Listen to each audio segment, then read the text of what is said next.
നമസ്കാരം.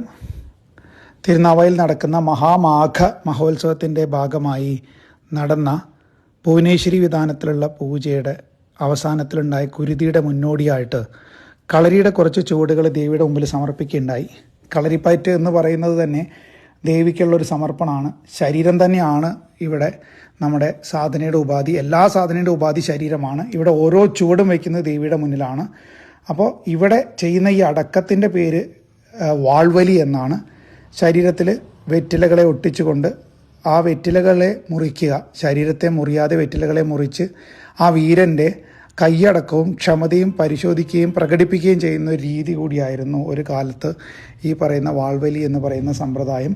അത് ദേവിയുടെ മുന്നിൽ അവതരിപ്പിച്ചതിൻ്റെ കാരണം എന്ന് പറയുന്നത് ദേവിയുടെ മുന്നിൽ കുറച്ച് കളരിച്ചുവടുകൾ വെക്കേണ്ടതിൻ്റെ ആവശ്യം ഈ ക്രിയയിൽ ഉണ്ടായിരുന്നു. അതിൻ്റെ ഭാഗമായിട്ടാണ് ദേവിയുടെ മുമ്പിൽ ഈ കളരിച്ചുവടുകൾ വെച്ചത്.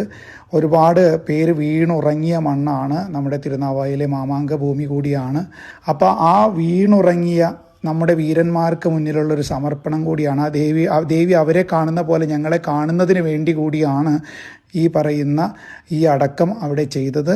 അപ്പോൾ ഈ അടക്കം ചെയ്യുമ്പോൾ എനിക്കുണ്ടായ മാനസിക നില എന്ന് പറയുന്നത്, സ്വാഭാവികമായിട്ടും എൻ്റെ ജീവിതത്തിൽ ഞാൻ അങ്കക്കലി എന്ന് പറയുന്ന സാധനത്തെ ഞാൻ അനുഭവിച്ചിരുന്നില്ല. ഈ അടക്കം ചെയ്യുന്ന സമയത്ത് ശരിക്കും ഞാൻ അങ്കക്കലി എന്ന് പറയുന്നതിനെ അനുഭവിച്ചു പോയി എന്നുള്ളതാണ്. ഒരുപാട് നന്ദി.